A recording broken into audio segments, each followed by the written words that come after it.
मैं प्रियंका यादव, सहायक आचार्य हिंदी, राजकीय महाविद्यालय बहरोड, ई कंटेंट श्रृंखला में आपका हार्दिक स्वागत करती हूँ। आज का अपना टॉपिक है जयशंकर प्रसाद का आंसू विरह काव्य। आंसू रहस्यात्मक काव्य न होकर लौकिक प्रेम और विरह का मार्मिक काव्य है। इसका हम अध्ययन करेंगे।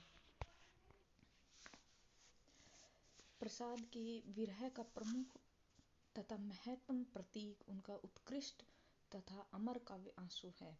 डॉक्टर रामकुमार वर्मा ने ठीक कहा है कि झरना, आंसू, लहर और कामायनी प्रसाद के काव्य सृजन के 4 सोपान हैं।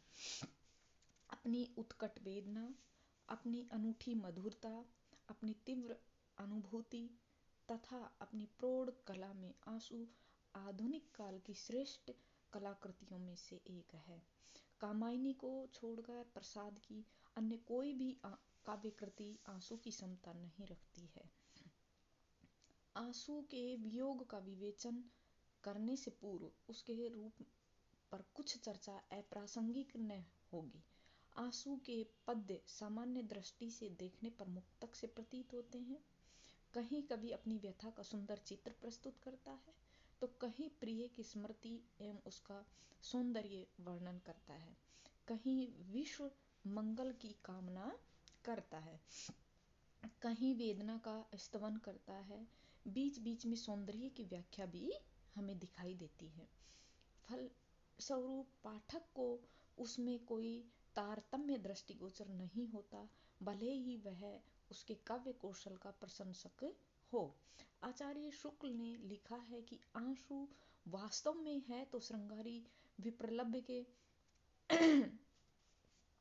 जिसमें अतीत संयोग सुख की खिन्न स्मृतियां रह रहकर झलक मारती हैं, पर जहाँ प्रेमी की मादकता की बेसुधी में प्रियतम नीचे से ऊपर आते हैं और संज्ञा की दशा में चले जाते हैं, वहाँ हृदय की तरंगें उस अनंत कोने को नहलाते चलती हैं।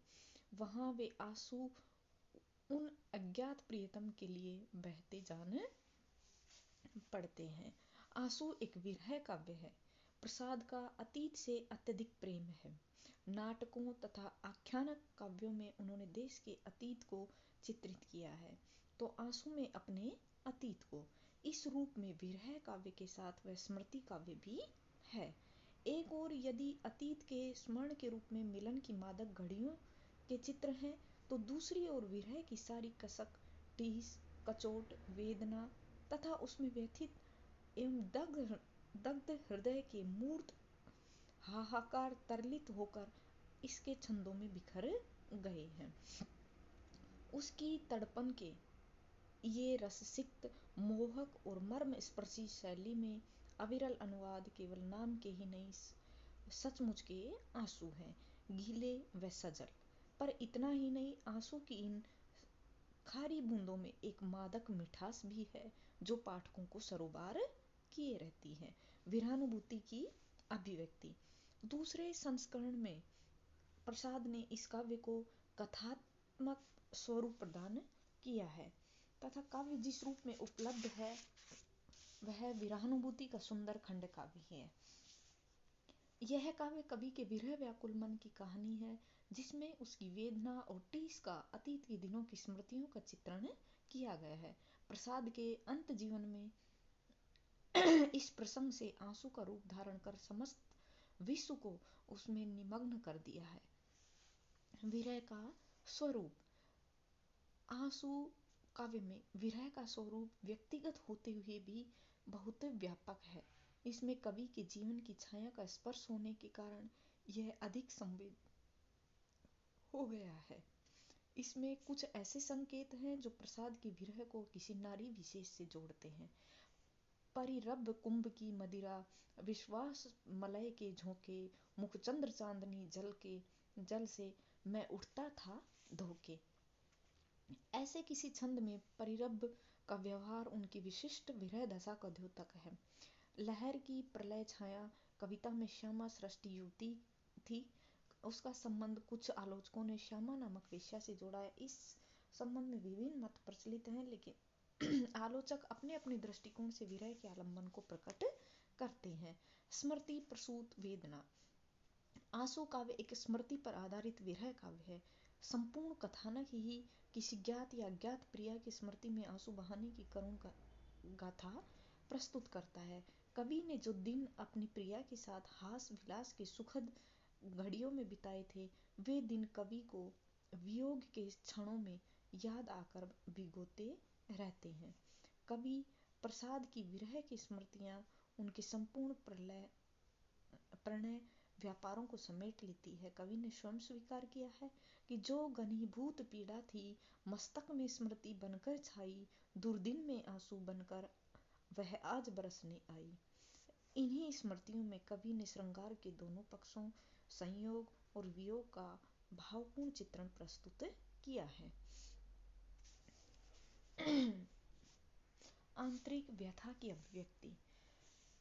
आंसू काव्य में जो कुछ है वह आंतरिक व्यथा वेदना का प्रकाशन ही है। कवि का मन भीतर ही भीतर पिघलता जान पड़ता है। उस निष्ठुर प्रिया के लिए उसकी व्यथा और अवसाद का अंत ही नहीं है। मानसिक पीड़ा की ऐसी विवृति मर्मांतक है।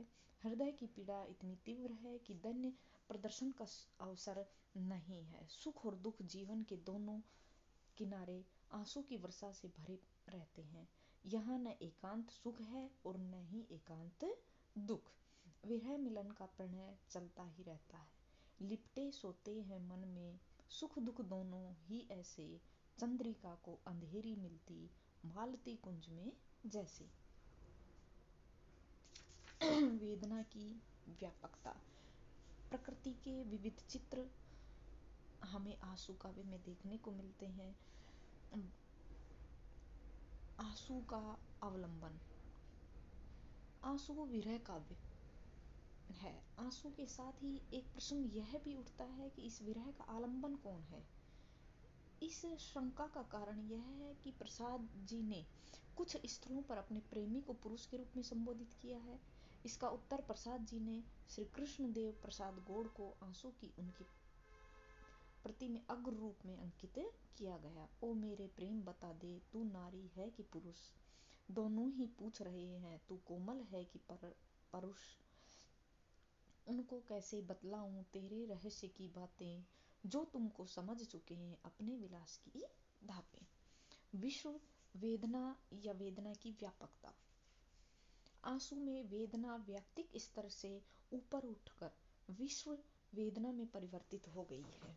प्रेमी यह अनुभव करने लगा है कि प्रियतम के वियोग में वह अकेला ही दुखी नहीं है, अपितु सारा संसार, पूरा ब्रह्मांड ही पीड़ित एवं दुखी है।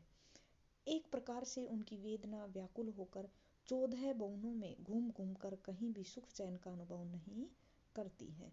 कवि ने लिखा है कि वेदना विकल फिर आई मेरी 14 भुवनों में, सुख कहीं न दिया दिखाई विश्राम कहाँ जीवन में।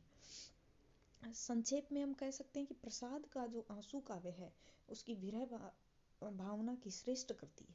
आंसू के पीड़ावाद या वेदनावाद से महादेवी वर्मा अत्यंत ही प्रभावित हुई।